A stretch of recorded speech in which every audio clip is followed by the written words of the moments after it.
အားယာနဲ့ချီတဲ့လူအင်အားရင်းနဲ့အလုံးကြီးအော်ပြီးတက်လာခဲ့ကြတာပေါ့နော်ညာသံပေးအော်ပြီးတက်လာတဲ့ခါမှာဒီနေရာဒီလဲစိတ်ချရတော့နေရမဖြစ်သေးဘူးပေါ့အားလုံးပဲမင်္ဂလာပါခင်ဗျာကျွန်တော်ဒီနေ့မောင်တော်ရှင်တန်းဒုတိယပိုင်းပေါ့နော်မောင်တော်ရှင်တန်းဆိုတဲ့နေရာမှာမောင်တော်ကိုကျွန်တော်ရောက်ခဲ့စဉ်ကကျွန်တော်တို့ကြုံတွေ့ခဲ့ရတဲ့အကြောင်းအရာတွေပြန်လည်ရှင်းပြခြင်းဖြစ်ပါတယ်နော်ကျွန်တော်မောင်တော်ကိုဘယ်လိုရောက်ခဲ့တယ်လဲဆိုတာကတော့ကျွန်တော်ရခိုင်ပြည်နယ်ကြီးကိုဘယ်လိုစပြီးရောက်ခဲ့တယ်လဲနော်ကုညီကယ်တဲ့လုပ်ငန်းတွေကိုဘယ်ရစခဲ့တယ်ဆိုတာအားနေပြီးတော့အတူတူကလေးပြောပြမှပြည့်စုံမှာဖြစ်ပါတယ်ကျွန်တော်2012ခုနှစ်ပေါ့နော်အဲ့ဒီစစ်တွေမှာဖြစ်ခဲ့တဲ့အရေးခင်းတစ်ခုမှာကျွန်တော်တို့သွားပြီးကုညီကယ်ဆယ်ရေးတွေနော်ထောက်ပံ့ရေးတွေလုပ်ရင်းတဲ့အတူကျွန်တော်ကယ်ဆယ်ရေးလုပ်ငန်းတွေကိုရခိုင်ပြည်နယ်ထဲမှာစတင်ခဲ့ပါတယ်အဲ့နောက်ပိုင်းမှာတော့ကျွန်တော်အဲ့ဒီမှာရှိတဲ့ရခိုင်မှာရှိတဲ့ရေဘေးသဘာဝဘေးပေါ့နော်ကျွန်တော်တို့ပုံတိုင်းဘေးတွေမှာသွားရောက်ကုညီကယ်ဆယ်ရင်းတဲ့အတူကျွန်တော်ရခိုင်ပြည်နယ်ကအဖွဲ့တွေနဲ့ကျွန်တော်ဆုံးခဲ့တယ်နော်ပရိုက်တာအဖွဲ့တွေပေါ့အဲ့ဒီမှာဝန်လက်ဖောင်ဒေးရှင်းတို့နော်ဆရာဝန်အောင်တို့အဖွဲ့တွေနဲ့ကျွန်တော်ဆုံးပြခဲ့တယ်အခြားအဖွဲ့တွေလည်းအများကြီးပါပဲရှိပါတယ်နော်အဲ့မှာကျွန်တော်တို့အဲ့လိုခင်မင်းရင်းနေရာနေပြီးတော့ဘာလို့ကျွန်တော်ဒီဘက် ARV ဘာညာအခြားဒီဘက်မှာဖြစ်တဲ့ဟာတွေရှိလို့ရှိရင်လည်းရခိုင်ပြည်နယ်ကနေပြီးတော့လှမ်းပြီးတော့ကုညီထောက်ပံ့တာတွေရှိတယ်ကျွန်တော်တို့ဘက်ကလည်းအများတိုင်းသူတို့နဲ့အဆက်အသွယ်ရှိပြီးတော့ကုညီထောက်ပံ့နေတာရှိတယ်ဗျအဲ့လိုနဲ့ပဲ2016ခုနှစ်မှာတော့ကျွန်တော်တို့မောင်တော်နော်ဦးစီးတော်မောင်တော်မှာကျွန်တော်တို့ဒီရဲစခန်းတွေရဲတပ်ရင်းတွေကိုနော်အဲ့ဘာသာကြာ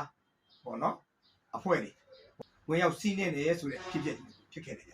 ျနော်အဲ့လိုဖြစ်တဲ့အခါဘယ်လိုဖြစ်ခဲ့တာလဲဆိုတော့ဒါကျွန်တော်ဟိုရောက်မှသူတို့ပြောကြလို့သိရတာနော်ဒါပေမဲ့ကျွန်တော်ကြိုပြီးပြပါမယ်သူတို့ဘာတွေဖြစ်ခဲ့တာလဲဆိုတော့ဒီကြီးကမ်းပြင်နော်ရဲတပ်ရင်းနေကြတော့တပ်ရင်းအပါဝင်ကျွန်တော်တို့ရဲစခန်းတွေဟလာရဲခင်းတွေဘာလို့ဒီဘက်ကအလဲတန်ကျော်တို့ဘာလို့ကျွန်တော်နာမည်တော့ကျွန်တော်အခုမမှတ်မိတော့ဘူးเนาะဒီဘက်မှာရှိတဲ့ခမောက်စိတ်အဲ့တော့เนาะ something အဲ့လိုပေါ့အဲ့ဒီရရှိတဲ့ရဲတက်ရင်းတွေเนาะအဲ့ဒီရဲစခန်းတွေအဲ့ဒါတွေအားလုံးကိုလူအုံနဲ့ကျင်းနဲ့ဝင်စီးတဲ့အဖြစ်ဖြစ်တယ်ပေါ့เนาะအဲ့ဒါဝင်စီးတယ်ပြီးလို့ရှိရင်အဲ့ပါရှိတဲ့လက်နက်တွေเนาะဟိုလူတယ်ယူတယ်ပေါ့เนาะအဲ့လိုဖြစ်ခဲ့တယ်ပေါ့เนาะအဲ့လိုဖြစ်ခဲ့တဲ့အခါမှာလေဒီရဲတက်ရင်းတွေရဲစခန်းတွေရဲကင်းတွေဝင်စီးတဲ့နေရာမှာလေလူအင်အားယာနဲ့ချီတဲ့လူအင်အားရင်းနဲ့အလုံးကြီးအော်ပြီးတက်လာခဲ့ကြတာပေါ့နော်ညာသံပေးအော်ပြီးတက်လာတဲ့ခါမှာဒီမှာရှိတဲ့ရဲခင်းရသူတွေရောရဲတပ်ရင်းရသူတွေရောသူတို့ကတော့ဘာပဲဖြစ်ဖြစ်ဟာကိုလုံုံရေးအတွက်နော်ကိုတပ်ရင်းကိုရဲခင်းမကြရေးကိုလက်နဲ့မပါသွားရေးဆိုတာကြီးကြောင့်သူတို့ဘာဖြစ်ခုခံခဲ့ကြတယ်နော်အဲ့လိုခုခံတဲ့ခါမှာလေယာနဲ့ချီပြီးအုံနဲ့တက်လာတဲ့ထဲမှာပြစ်မလွဲပေါ့ဗျာနော်အဲ့လိုတော့ပြစ်ခဲ့တာပဲနော်ဒါပေမဲ့လူအင်အားနဲ့အုံနဲ့ကျင်းနဲ့များလုံးအကြီးတော့အဲ့တော့ရဲတပ်ရင်းတွေရဲစခန်းတွေပေးလိုက်ရတာလေရှိတယ်ပေါ့ဗျာထင်ထားပါအဲ့ဒါတွေကတော့ဒါဖြစ်ခဲ့တဲ့အဖြစ်ပြဲလို့ကျွန်တော်အဲ့ဒီမှာရောက်မှကျွန်တော်ပြန်ပြောပြလို့သိရတာပေါ့နော်ကျွန်တော်တို့ကတော့အဲ့ဒီဖြစ်ပြပြီးမကြမီရဲ့အတွင်းမှာပဲကျွန်တော်စစ်တွေကိုရောက်သွားခဲ့တယ်စစ်တွေကိုရောက်သွားပြီးတော့ဒါဝင်လက်ဖောင်ဒေးရှင်းဆရာဝန်အောင်နဲ့ကျွန်တော်တို့ကတိုင်ပင်ပြီးတော့မောင်တော်ကိုဆက်သွားဖို့ပဲကျွန်တော်တို့စီစဉ်တယ်ပေါ့အဲ့လိုစီစဉ်တဲ့နေရာမှာလေအလွယ်တကူတော့သွားလို့ရတာမဟုတ်ဘူးဗျဒီနေရာကြီးကအန်ဒီရယ်ဇုံကြီးပေါ့နော်ဘယ်လိုပဲဖြစ်ဒီနေရာကပြဿနာတွေတက်ထားပြီးသားနေရာဖြစ်တဲ့အတွက်သွားလာတာအခက်အခဲရှိသွားပြီအဲ့အတွက်လည်းကျွန်တော်တို့ကဌာနဆိုင်ရာတွေမှာကျွန်တော်တို့ကခွင့်ပြုချက်တင်ရတယ်။ဒါကျွန်တော်ဒီနေရာမှာဒီလိုကယ်သေးလုပ်ငန်းတွေသွားလုပ်ပါမယ်။ဒါကိုကျွန်တော်တို့ဘက်ကလည်းကိုယ့်ကိုခံဝန်ထိုးဘာညာပေါ့နော်အကုန်လုံးအဲ့လိုလုပ်ပြီးတော့မှဟဲ့လားကျွန်တော်တို့ဘက်ကလည်းဒါကိုတင်ပြရတယ်။ကျွန်တော်မှတ်မိသလောက်ဆိုရင်ဝင်ကြီးချုပ်ထိကျွန်တော်တို့တင်ပြရတယ်ဗျ။မအဲ့ဝင်ကြီးချုပ်ကြီးရတယ်ခွင့်ပြုချက်ရတော့မှကျွန်တော်တို့ထွက်ရတယ်။အဲ့လိုသွားမယ်ဆိုတော့လေလူလေကူကူတော့သွားလို့ရတာမဟုတ်ဘူး။ဘာလို့လဲဆိုအဲ့ချိန်မှာကျွန်တော်တို့ဟိုသွားနေကြရင်တိုင်းတွေဘာလို့ရင်တိုင်းဆိုလည်းအဲ့ဒီတော့အဓိကတင်မော်လိုင်းနော်တင်မော်ကြီးထွက်တယ်ပြီးတော့ဆက်လေးတွေသွားတယ်ပေါ့နော်အဲ့နှစ်ခုအဲ့ဒါတွေကမသွားတော့ဘူးအဲ့ရင်တိုင်းတွေရပ်သွားတယ်ပြီးတော့မောင်တော်နဲ့အခုလိုကားလမ်းတွေရတယ်အခုလိုမကောင်းသေးဘူးအဲ့တော့နော်2016ပေါ့နော်အဲ့တော့မကောင်းသေးတော့ကျွန်တော်တို့ကအဲ့မှာ speed ကိုငှားတယ် speed ကိုငှားပြီးကျွန်တော်တို့ကလိုအပ်တဲ့ပစ္စည်းတွေဟလာရိတ်ခါကျွန်တော်တို့ရသလောက်ကျွန်တော်တင်ပြီးကျွန်တော်ထွက်ကြတယ်ထွက်တော့လေဟိုဘယ်ရောက်သွားလဲဆိုတော့အရင်ဆုံးကျွန်တော်တို့ကဘူးသီးတောင်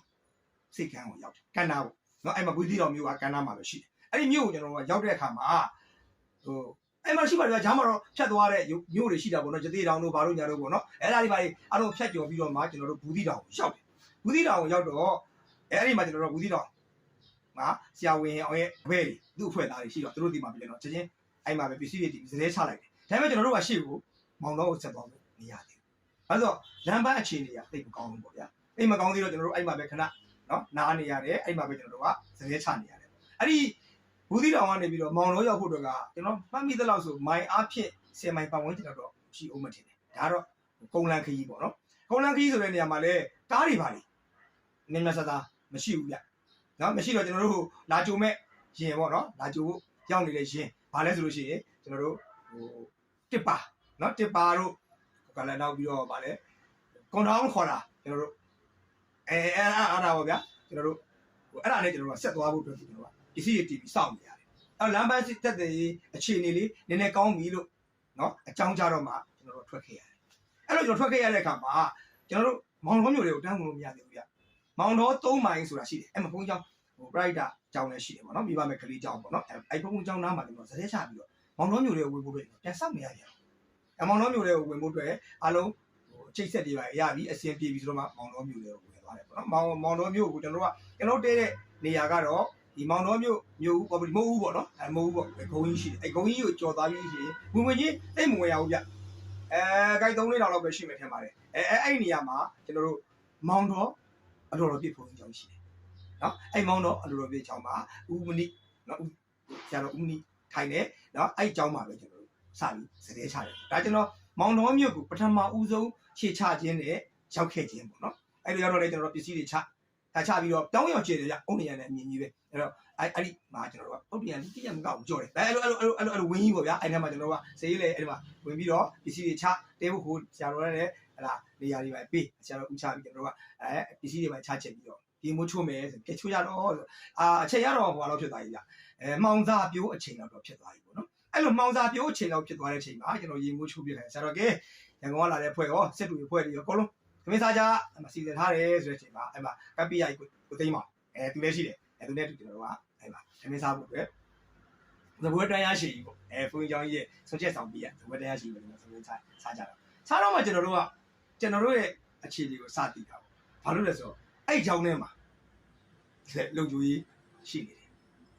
ဘာလို့လဲဆိုတော့ဒီနေရာဒီလဲစိတ်ချရတော့နေရမဖြစ်သေးဘူးပေါ့နော်ဟုတ်ကဲ့ပါတော့နည်းနည်းလေးရှိသွားပြီဆိုတဲ့အတွက်နောက်တစ်ပိုင်းကိုလည်းပဲဆက်ကြည့်ပေးပါမယ်အားလုံးကျေးဇူးတင်ပါတယ်မောင်တော်အကြောင်းအရာတွေနဲ့ပတ်သက်လို့ကျွန်တော်ကြုံတွေ့ခဲ့ရတယ်အားလုံးကိုတစ်ပိုင်းချင်းကျွန်တော်ဆက်ပြောပါမယ်ကျွန်တော်တို့အန်ဒီရတွေဘယ်လိုကြုံခဲ့ရတယ်ဘယ်လိုကြော်လွှားခဲ့ရတယ်ဆိုတာလည်းဆက်ပြီးတင်ပြပါမယ်ခင်ဗျကျေးဇူးတင်ပါတယ်